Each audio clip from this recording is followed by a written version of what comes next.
To me, this is such a huge issue at a time when... Senator Hawley.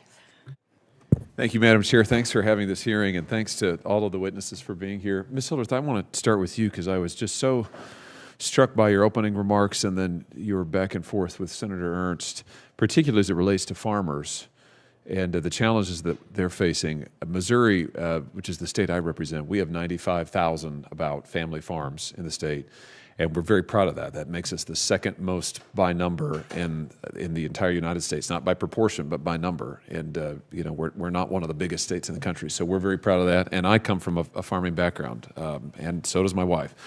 So it's something that's very near and dear to my heart. And I just want to ask you a couple of things related to that and some of the comments that you made. Let's just start maybe, though, with the capital gains issue and how that factors into succession planning that you've seen, just of your own experience. I mean, what does, you talked a little bit about your own experience with this and the unfairness and surprise of being told that, here's this farm that you have inherited, but that you're also now responsible for. And the first thing is you've got a massive tax bill that you now have to pay. So just in your own observation and from your own experience, what's that like? And how do you think that affects farmers who are saying, boy, I want to keep this farm in the family. I want to give my son or daughter a shot at farming, but we've got to get around this obstacle. Just talk to us about that. Thank you, Senator Hawley. I have a very good friend. His name is State Senator Dan Zumbaugh. And he is in this situation with his son right now. And he was explaining to me the other day in the chamber, he says, we can't succession plan and sell our land to our son. It just can't work. We have to wait until I die. And then he and his 3 siblings will inherit, and then he will have to deal with buying them out, even though they have no interest in farming. And now the burden is to him. And it's really put them in a place where they're frustrated. And as a state senator, I know he's looking at what can we do at the state level. So that's my experience as I talk to some of my colleagues. Yeah. And my role as Executive Director of Calhoun County Economic Development, well, I'm 7 months old into this job. So education is really key for me as a leader, as a community leader. And there's so much to learn. Everything that you're all talking about today are things that I need to go home and I need to learn more about. So I think it's from our leadership as well. You as a senator, our representatives, our mayors, our county supervisors, to educate themselves and have these conversations at the church coffee, at the fellowships, at the Sweet Corn Day celebration, whatever it is. But it's really education. Yeah. And knowing what's there and finding, back doors around things. Because we know all those back doors do exist. We just got to find them. Let me ask you, well, I just want to say it shouldn't be that farmers or any other small business owner should have to go to a back door in order to pass along their business to their family, and particularly, as you pointed out, with the land issue. I mean, you would think in this country, I think people who don't know anything about farming often think, oh, there's plenty of land. There's no land problem. There's gobs of land out there. Boy, you go tell that to a young farmer, and they're trying to find land, trying to buy land. Nobody can afford land.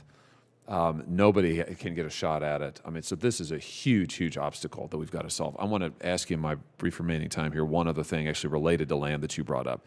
You mentioned foreign ownership of land. To me, this is such a huge issue at a time when our younger folks cannot afford to buy land, farmland in our country, to have foreign nations and foreign corporations coming in and buying up that land. It just seems unbelievable. You mentioned it. I'd just like to give you a chance to say something more about that. What's your perspective on it? It will kill the family farm. These foreign adversaries, they're going to come in, and if given the opportunity, they're going to suck up the good land, and who knows what they're going to do with it. our farmers, our Iowa farmers, as I'm sure our Missouri farmers, are stewards of the land. They take care of the land. They reinvest in the land. They're worried about water quality. They're worried about cover crops. They are stewards of the land. And my fear is some of these other companies that come in and buy land, they're not going to be stewards of our land. Thank you. Thank you, Madam Chair. Thank you, Senator Hawley. Senator Rosen. Well, thank you, Madam Chair, really for holding this hearing today, and thank you for the witnesses for being here. I'm going to thank the dad as well, and of course, all your parents, spouses, siblings, your whole families. But, this issue is so important because small business is the backbone of America. It really is part of the American dream, and I can tell you that in Nevada, 99% of businesses are small businesses, and so that just continues to grow, and it is a backbone of my state as well. And we have a really deep rural frontier state in so many ways, and small businesses, they just play a crucial role in my rural communities all across Nevada. And they're key employers from the backbone of our local economies. They help create wealth through long-term family business ownership, just like you're talking about, whether it's a family farm or some other kind of business. And so it's critical that we create the environment for our rural communities so those businesses can continue operating and serving the residents even after a change in ownership. So, Mr. Snyder, you're getting all the questions here today. Can you discuss the importance? You did talk about the importance of succession planning, but in rural communities, we have in Iowa, New Hampshire, D.C., I guess we have around us is rural, but rural communities may not have as many resources as maybe some of our urban communities just to seek out as far as even from the SBA or attorneys and the like. What can we do to be sure our rural communities don't get left behind? I like the conversation around like economic development centers, family enterprise centers. Even think about like your schools, like alumni associations. So there's we've worked with colleges and universities, and perhaps there's a committee on entrepreneurship that alumni association has. So again, and it's kind of maybe or community colleges, like a community even, college. right? Yeah, Sure. So I think it's critical for the rural communities because there's just less businesses there. And to your earlier point, really the backbone of that community. I think you were talking in your testimony about the Little League baseball team and the things that business owners do, particularly in those smaller communities. So I think I go back, I know I've said it 3 times now here in this hearing, but I think it goes back to education and just that critical mindset shift for the business owners and the people that surround them, provided through smaller organizations like a SBDC, alumni association, and again, changing that conversation. Being sure they get out to our rural communities, particularly important. And Right. we do know they sponsor all the sports teams and so many other things. A lot of our social services are also sponsored and supported, local social services by our philanthropies, by our business community as well. And in Nevada, we're a younger state. We have a lot of first-generation business owners all through the state, 280,000 small businesses, like I said, and about 20% of them are Latino-owned, and many more minority-owned in general. And so they're incredibly small businesses, family-run businesses, first-generation businesses, and only half, particularly our Latino community, only half of our Latino business owners have a succession plan in place. And I'm concerned about the long-term success of these businesses. And so, Ms. Crosscut, we're going to move over to you this time. What challenges do you think first-generation small business owners, especially those maybe from some of our minority communities, face when navigating the complexities of succession planning? I'm assuming it's overwhelming, for any first generation who is probably trying to figure out how to run the business and not really thinking about the exit strategy there. But I think there are a lot of those companies out there, right, that there are probably as many as there are retirees transitioning, and they need the same level of assistance from their advisors. There are all kinds of, potential challenges, right? Whether it's getting financing for what they need for the business, whether it's figuring out what the exit strategy will be, getting labor, there are labor shortages. Labor shortages, very hard in our rural communities. Absolutely. So just the day-to-day is a lot, right, for any first-gen business. And then to sort of figure out what am I going to do next when the business has run its course and I need to retire. That's right. Well, I see that my time is just about up, so I will yield back because are you quite ready there, Senator Hickenlooper? Or I'll turn it back to well, filibuster here. Thank you all again for being here. I yield my time back to Chair Shaheen. Thank you. Senator Hickenlooper, if you're not ready, I think Senator Ernst and I are going to do another round. So if you're ready. No, I'm ready. Go ahead. Okay. I'm ready. So I was looking forward to this as someone who's loved looking at things like ESOP. Colorado has a wonderful brewing company called New Belgium Brewing Company, and the founders of that were old friends of mine from my early days. I always point out that they were a couple years after we were. But anyway, that notion of being able to take a workforce that often functions like a family and basically include it as part of your estate planning and figuring out a way to make sure that magic and that chemistry is preserved and at the same time creating opportunity is a big deal. I start with Ms. Crosscut. Back in 2007, I sold my brew pub, and we didn't use an ESOP, but I sold out to my partner and then a number of our senior employees. And they were able to, he guaranteed to take them alone. It was functioned in a similar way. These days, transitioning to employee ownership probably is easier ever in Colorado, thanks to the state has an employee ownership office. There's a commission on employee ownership and an employee ownership tax credit. They've all been put into place kind of at the end of when I was governor and now.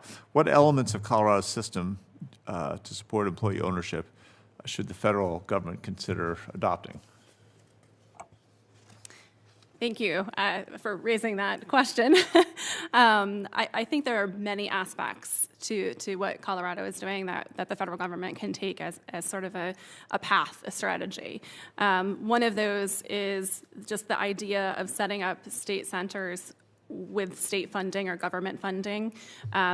We have seen that in the ESOP community at large, that the centers in various states, I sit on the board of the Vermont Employee Ownership Center as an example, centers that are set up in schools, colleges, their financial issues are different than the centers that are set up with federal, state funding availability. They're more consistent, right? And they can do things that other centers that are outside of that and not getting that funding might not be able to do. They also bring somewhat of a sense of sort of a stamp of approval, right, to the people who utilize them. Because if they're set up as a sort of government entity of sorts, when a business owner reaches out to them, it's sort of like, okay, well, this entity offering ESOP education or employee ownership education has that sort of sense of approval versus maybe a consultant who's in a not-for-profit or something like that. So there's just some really large benefits, we think, from that structure. Good. Yeah. Great. I thought I'd ask each of you, there was a book called The Great Game of Business. I'm sure some of you have seen that, but it was a company about the Springfield Remanufacturing Company, which I actually went to visit at one point when I was still in the private sector just because I wanted to see about them. But one of the I thought great things about ESOP and that kind of transition is that it leads you to open book management, whereby you don't know the details of what your coworkers are getting paid, but you're able to see what the revenues are, what your costs are, and how well you're doing, which I found to be very beneficial. What's your take on that in terms of that open book management? It's something that we have in our business isn't an ESOP, but I would challenge any business owner to be more open with their employees and create that culture. I think certainly in the ESOP world, more open than ever because you have to be. But I think that kind of open book culture, especially for younger generations who I think look for ownership or ownership in some form, I think critical path for creating great business is a kind of an open book, open culture policy. Right. Thank you, Senator, for that question. I'm a small business owner, and our employees see a number on a whiteboard in my office. And these are young men, not out of college very long, great employees, salt of the earth, great people. But they walked in my office one day and they said, "What's that 159.87 mean?" $159.87. And I said to them, that is how much money we need to bill every day, 365 days a year, to cover our insurance cost. I need them to be aware of things like that, that as an employee, you don't worry about general liability insurance or workman's comp insurance. You're worried if you're going to get a paycheck. So I think it's mentorship, and it's going to the basic foundations of operating a business and educating your employees. These are the challenges. This is why it's so important that you do this or you do that, or why I do this, so you get paid. Yep, I agree. That's one of the open book lens of that kind of mentoring. Anything to add? I think you'll find generally with family businesses, they do have an open book policy, even if it's not mandatory. When things go wrong in a family business or times get tough, everybody tightens their belts together. That's somewhat different than a multinational corporation where the executives' pay may be tied to the stock performance or something like that, but it's a much different dynamic in a family business or a family farm. And I would say for the most part, I would associate myself with what Teresa said. She runs an open book type policy, and I think a lot of our family businesses do as well. Right. So interesting. I'm out of time, but I'll leave you with just the one thought that a couple different polls have gone out and talked to people about the primary motivation that people use to start a business. And I was shocked that it's, over 3/4 of people, it's not to make more money. It's because they don't want to have a boss. And I believe that so deeply, and when I finally understood that, it really changed my worldview about small business and what an important and powerful thing it is. Thank you. Thank you all for coming in today. So how does that track with the fact that now that you're in the Senate, you have thousands of bosses in your constituents? No. I view myself as their servant. Okay. In the same way that as a restaurant, I try to serve all my staff. Good. But I still think I'm the boss of my life. Thank you, Senator Hickenlooper. Senator Ernst had another engagement, so she needs to leave, and I have to go vote. But I do have one final question, Ms. Crosscutt, that I would like to ask you, because in your opening statement, you talked about the 7A loan program and changes that have been made to try and make those more helpful to ESOPs. Have you seen that that's made a difference in terms of interest in using the program? Excellent question. So I think I would respond to that in two ways. The level of interest, I think, is related to, again, back to education, unfortunately, right? We had some struggles with that program, but you don't get to the program until you first hear about ESOP. So if you're not hearing about ESOP, you're not getting to that stage of using the 7A loan. What I have seen in my recent experience is that the program has improved, that we were able to use it, at least in a recent engagement, to transition to 100% ESOP ownership in a successful way that was not traumatic. In previous experiences, it was a little bit traumatic. It was very drawn out. There were a lot of requirements that were difficult for us to really provide to SBA. But there have been certainly some improvements, and I think it's just going to take some time and some additional education to be able to utilize that fully in the new state that it's being offered. Thank you. That's helpful. And as we're talking about education, and virtually all of you have mentioned the importance of educating small business owners about the challenges of succession planning. And I think we would all agree that SBA has a role to play in that. The resource agencies, the women's business centers, SBDCs also have a role to play. Is there more that could be done by those agencies, or should we be asking them to partner with other entities or organizations to try and get the word out about the resources that are available to people? Any thoughts about, final thoughts? Ms. Hildreth? In Iowa, we have a program that is starting up not too far from me. It involves 9 counties, and it's called Hub 712. It's federally funded. It's a 2.5-year program. I don't know a lot about the backside of it. Do you know who funds it? Through what agency? Is it funded through rural development or I think it is through rural development. And the process has been going on.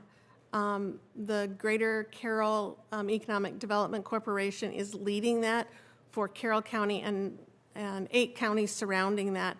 And Hub 712, it's all about growing entrepreneurs and bringing to them the tools that they're not finding someplace else. Maybe they don't know where to look, but the backbone of it is mentorship. And I think mentorship, it goes to the heart of us as leaders and wanting to grow. Why not ask the guy who's been through it all? Yeah. And through this program, like I said, I know it is federally funded. It's going to launch. I think they're going to name all the entrepreneur or the leaders in February. That's going to be a great day for Iowans and others across the United States that are going to have these hubs to help them help our entrepreneurs. Other thoughts? That's a great example. Mr. Snyder? Yeah, Senator, if I may. I would say I think any great organization has grown through partnerships. So in Colorado, actually, we have a local chapter. So the Exit Planning Institute has about 30 chapters across the United States where business owners and business advisors come together to talk about exit planning and gain partnerships and gain further education around the topic. Governor Polis there actually funded a regional state of owner readiness survey so that he could better understand the business owners within his state.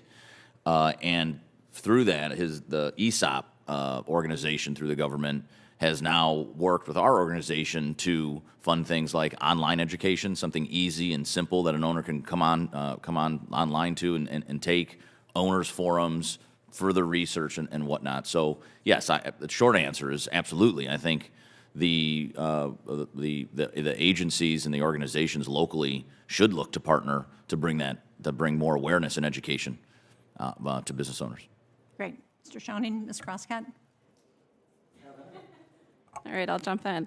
I think the Main Street Ownership Act actually directed the SBA to help with the education around ESOPs, employee ownership in general.